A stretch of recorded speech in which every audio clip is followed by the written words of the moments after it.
form of two teams no Manchester Derby debiano a big match English calendar no so and Osha statistics wise team my friend Manchester City Etihad in their last 3 matches in their Manchester Derby to me as 13 goals Manchester United and to me winibi meaning say Manchester City in sada team my friend Man U so in terms of Manchester Derby akoso Etihad for the past 3 matches.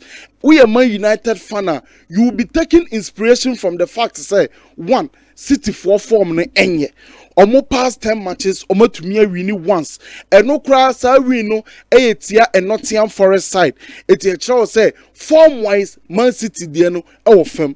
2. Obasa taking inspiration from the fact say the last time Guardiola ni Amorim share no Amorim etumi repay Guardiola by 4 goals to 1. Eti echira say we Man U ni ama optimism ne emra no matter what form wom no matter say enuoma bi enkoye wo club nim say a new manager afi no hwe say obehhye no ma no o chance obetumi di ahye Manchester City Etihad at last even Tottenham Hotspur etumi kwasho mo by 4 goals to 0 eti a match a open match obi abetumi awini based on the form guide of both two teams no now young core tactics ebekoso wo match ni ehwe ekwan a match no betumi apane out between these two teams. Firstly, both player every ani nko match a ekoso between team your friend Manchester United and Victoria Pilsen in the Europa League. Manchester United any team a friend Victoria Pilsen Europa League. Manchester United go now omo concede no more try say omo build it up from the back. And Onana pass the ball no and Matej Vidra to me intercept here and no ball ni share. Ahano over to me the fourth no as Onana. But so Obakaya maybe Ruben Amorim tactical analysis no make a assembly for how are using the center back in high build up. Mekansa somebody say in the Premier League enya dia betumi do center back no aye number 6 no aye build up ne dia ma and this are ho because center backs sign and no betumi age abro back and face opponents no magia down omo. How many center backs and the betumi age attend a carry under pressure. It we Ruben Amorim now the side there now you was sporting no and ever Manchester United you should adapt and against Victoria Pilsen the same sequence is see here and the Victoria Pilsen for a say go no mostly Ruben Amorim who say side there a problem it is unmasking that problem by not involving the center back in omo up no or the nation work but no I now say on time you soon in terms of omo build up now but in this situation na Onana hiasa obe possible na man it is our central center back no you can use that central center back as what we call a wall it is wall no obobo no man no bounce so it I had to say the okura ball na obobo edan mu no obo a eba ho sa na efre no into wall passes o pass ball no man delete no asa bounce so e de aba nipa oye free no ho eno na nko Onana pass wo ye but delete na the concentration ni ho onim sa enya de a ye be use no more in the build up it Onana pass ball no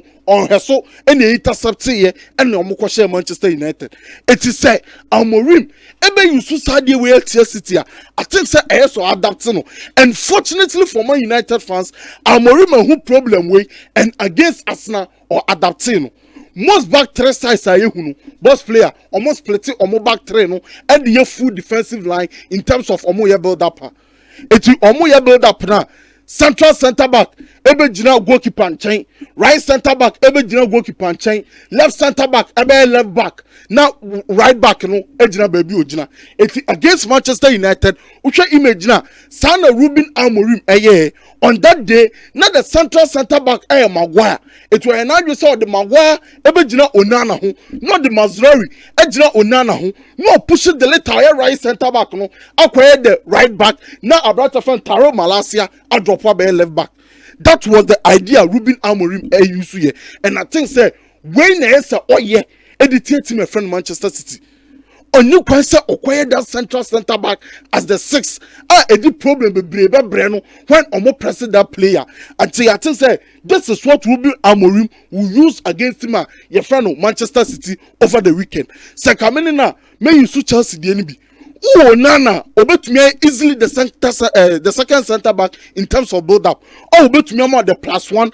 I'm what me overload opponent press. Eti adentina won use no as a second center back. Now won use wide center backs no as full backs in terms of build up. Now push wing backs no high and wide. Now more a 5v4 overload on opponent's back line right from goal kick. Sana Enzo Maresca 4-2-5 using the goalkeeper as the second center back. Onana betumi ayesade na ma. Enti no se kwa slot to Onana no use no e dey ayesade no. Bebe he kwan a Ruben Amorim abefa so ayusu the central center back in build up. Eni kwan so aye as a 6. Ofa ni nyina Onana nchen na mo omo no mutumi en progress ball no emra. City press ni de o betumi obo fam. City press no coordination any ho, the understanding ni ho, almost like physicality na, the be pressing, especially the midfield line, na ejina front line too no. Echi, so City be pressing with the 4-4-2. I'm expecting say Man United be ball from, but I'm pressing with the 4-1-4-1 there. I'm expecting say City be to me at their pressing ye. It Man United should take advantage of the lack of physicality in Manchester City's front midfield line in their press. No more from, no more to me and Konko Shegu. Oba be share City no be NSO ye City mostly omuta use a 3-2-5. Now 3-2-5 no and no man so stop it our City 3-2-5 no emienu central progression and half space progression and no man mienu way City and to me more and for central areas and it says City and to me use half spaces no san no man mienu way NSO ye a Man City mobile in Fifi, a Man City and mobile for half space in him, some almost half space runs no, and so stopping. Eti, so which City beer, these are the two things are yes or ye. A conversion about to me stopping central progression, work on the double pivot and two half space tens now or more inside no. Eti obeso stopping central progression and more double pivot to get it on the ball. And more players no more half space no almost any question getting on the ball. Eti this is how we to be there stopping City central progression. Almost half space runs no so as a put to a player in the half spaces. It is a most teams no almost share City no more person almost stop put these two things are almost tell you a back 5. Young Kotima your friend Inter Milan near team to say Juventus a crime bell soon almost stop City central progression and almost half space runs no you could see a 5-3-2 and a no use Ruben Amorim also use 5-2-3 85-2-3 5-3-2 yeah share difference is a womb anyhow Man United able to me use Sadiano and they are stopping these two main attributes of team and friend Manchester City and to share Inter Milan use back 5 eti winger no wa make sure say nipa bia ben no but half space ni mu ho no wa make sure so say player bi gina half space ni and a trainer e won fifi no wa make sure say ba ko baba winsa obaba be provide support to fullback na or tackle winger no eti wey ade a teams ne ye yanko Juventus you could see Juventus so say the same thing player ba ko and working on the winger Bakun protecting the half space. Now Bakun some provide support to the fullback now. Another wing back now or tackle winger. Guardiola no wingers no. Obian himself wingers they Omojuman say they will engage in 1v1s. On bed dribble. No my say Juman. But Guardiola wingers no use no say no use no. Or the stretching back line no. Guardiola use wingers no the stretching back line no. No use wingers no say on isolate two fullbacks. Now, all structural back line, said the money bring fullback now. So, we defending Nara, I also fullback ni free with defensive shape. No, but tackle winger. Or the tackle winger, no pay. Ubon say, Tokrobi Abia or back line, especially the half space. Ubon say, De Bruyne, an answer player be no Demika for half space. Near Bobo and Amano. No, my cut back and no more across the face of goal. And when a City phone use, it ends all stopping that year. Work on the winger. Put a player in the half space stop these half space runs. Now make sure say Obasan provide the player be for support in terms of say this 1v1 isolation when Ghana true fullback ne pa. That is how we're sitting as well stopping. And Mahu Inter Milan wiring it to perfection. Mahu Juventus are wiring it to perfection. It's Yabasha Ruben Amorim. The 5-2-3 no. A crime soon about me stopping between a friendly city or Motsan Nomana or Moyen. But boss player only Pep Guardiola and a bubble. Onu debia or drink ahead. Why you so over stop central progression? Guardiola who's a sadi and the teams no at the end pa. Teams no at the side any yen. It's the also we're moving from the 3-2-5 at the about a 3-1-6. Now 3-1-6 no importance by anyone. So what time you should double pivot most of the time in football terms, say you are blocking the passing lanes in the central area. It's double pivot no all the blocking passing lanes. It's any you double pivot ni ba ku free. Fani kwa animu anasa fani besha backline nim na be passing lanes nim and kwa central areas no eti a 3-1 instead of 3-2 so oyi ba ko no de ko higher up the field meaning say attacking line na 5 no about 6 momentarily there is a 6v5 over your backline ebiam so instead of 2 players no more half spaces nim no obenya 3 eti aha no obenya more players in between the lines for team and friend Manchester City. It's Guardiola so prepare for teams almost you imagine say on best stopping the central progression no, with the 3-1-6. 3-1-6 no so mumienu. Ya what the Bruyne inside the block and you what the Bruyne outside the block. Mienu no eno no. The Bruyne fifi and the Bruyne our wings. Yes so prepare for these two. Or the call West Ham and the show more about 4 goals. Or the big equal team my friend Crystal Palace and the Bruyne inside the block. Crystal Palace in about 2-2. It is said the Bruyne now they say Oba outside the block or mostly Oba wings. Said the Bruyne wings there or Jibo now or who fold ni na fold ni open mano a ho and Erling Haaland runs in behind no the Bruyne be located no. It is Manchester United. Odo 5-2-3 no o stop central progression. But Guardiola wa overthinking at the 3-1-6 in Asia or the Bruyne beton 10-10 wa ho. The Bruyne Jibo now or passes in behind for Abra's friend Erling Haaland. And yen name say when it comes to movement, that in behind runs no so Erling Haaland eya de ho. It's Ruben Amorim should prepare for Sadio no. 3-1-6 with Abra's friend De Bruyne inside the block right behind Haaland and 3-1-6 with De Bruyne outside the block. Oh, in 10-10 wa ho or bubble passes in behind for Erling Haaland. It is hard the end there. I think say to my friend Man United as more prepare. But City you shoot 3-1-6 now. What is a 3-1-6? Rest defense in your poor and you open to transitions. But your Man United before somebody thinking about transitions, you should be able to defend the 3-1-6.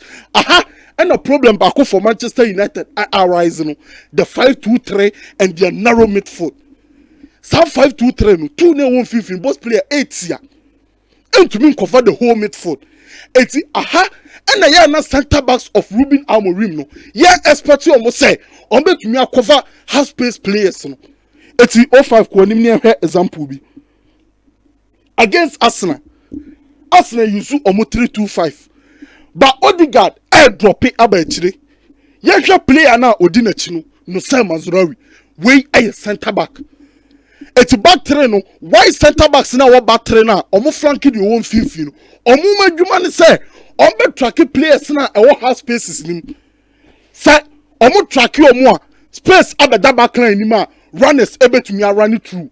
So omo track omo a team no overload Manchester United 5-2-3 no 2-3 na dey nim no. Omo overload omo 6v5. That is the problem with Ruben Amorim 5-2-3 no. The narrow shape of midfield no sad two no and to me cover midfield ni nyina eti here say center backs in dey be almost step out of position no ma close to these players so almost step to crab back line him almost step there's an overload over almost first and second line in almost out of possession block no. These are the problems Ruben Amorim FAC and me who say against young boys or with the 4-4-2 so with the 4-4-2 there 4-1-15 they can cover for the midfield line. It's no enye narrow and wider o metumi cover no metumi protect half spaces no. It's eno ne ade a ye behe how would Ruben Amorim ever come in the out of possession block to cater for these half space players now? And yeah, no one City team no, because then you know him say City your positional side half space is needed. Players they be on be occupy. It's a better send no mabeko. It is stop City's central progression, stop City's half space runs. No making sure say oh yeah, what prepare for City 3-1-6 no with the Brian inside the block or the Brian outside the block. No making sure say Ube Keta for City a half space players no. Ruben Amorim ye where at least obe to me keep City at bay on to me more creative enough. City so problems. City are conceded 27 goals this season. And Adano Morgan the two just say Basse young conceded counter attack pa English Premier League ni mo omni di kind. And boss player a true 3-1-6 now the toast no cry it can be because a open structure a prone to transitions. But Osha baby a City conceding goals now. You could say 18-year box ni mu pa. A child will say so we are arguing say ube break City pe ube to me as a go. Because City are consider higher quality angels. It's way a idea so Ruben Amorim etumi he. And yen name say Ruben Amorim obey you on also a 3-2-5 no. Ruben Amorim 3-2-5 and also when backs no ebe hage the touchline double pivot. Either say Bruno beba double pivot him and a Bruno be 10 no. I'm hoping say bia nyambo achina de or the branch friend Bruno Fernandes ebe call attacking lane so na be provide support with the passes no to number 9. So Manchester United ebo with Zagzia a different dimensions. So Man United ball with Hoylander a different dimensions. Zagzino obo Man United to me progressive on the powerful fifi because they be all drop it or drop or more numerical overload and to me Janet or to me J attorney it was general attorney obe to me a release runners na ebe fan fifino like the Garnacho and the Rashford. It is a Ziba a different dimension in terms of say Man United a progressing to the midfield. But Hoyland the boy on only a more of a focal point or spearhead the attack, you know, there be a more box presence or somehow runs in behind. It's a moment here and I Ruben Amorim Obeko. For me, I'll go with Hoyland because of how easier Manchester City are prone to transitions. I will need that in behind threats on a mobile line. And young name say City in Super Bowl with high line. City high line or boss player and no in your streets. Structure now and your compact. Structure you open. Omunim defend it. Omunim physicality. Ambassador ko we need duos. It's a ball way there. Manchester United come your own and one say you bebo end to end football. Any question munya botra krade ball no to fam. No me imagine some more pass. Akwa na baha, akwa na baha. And yet City bet me defend that kind of football. And Osha the way must consider transitions now. Boss player from Crystal Palace to Juventus. Yanko Juventus the now the entire Manchester City and Messi Rodri. Gundogan as a pivot no boss player and Nadia elbow when Omun Krabon. He doesn't have the legs or the better running. On to me running. Omulu Subona and Yado to me akoko we need 50-50 duels. On to me Sam Pressing. And to your Manchester City overrun the midfield of we are Man United. You overrun the midfield of Manchester City because omuni legs, omuni physicality. It's I can say when Manchester United bet to me the transitions and the high line of team and friend Manchester City. It's I can say no any behe by Man U so set piece better ma yem show kakra. Because the way Man U see consider set pieces no and they are so bad in terms of set pieces. It will be a share Victoria Pools in game nibia. Ubo won say Kwana babia onana ye na adwen say obey na adwen so obeba bechino so aba mechino pe a problematic. And that is one area I think say Man United suffer in terms of defending set pieces, not in terms of attacking them.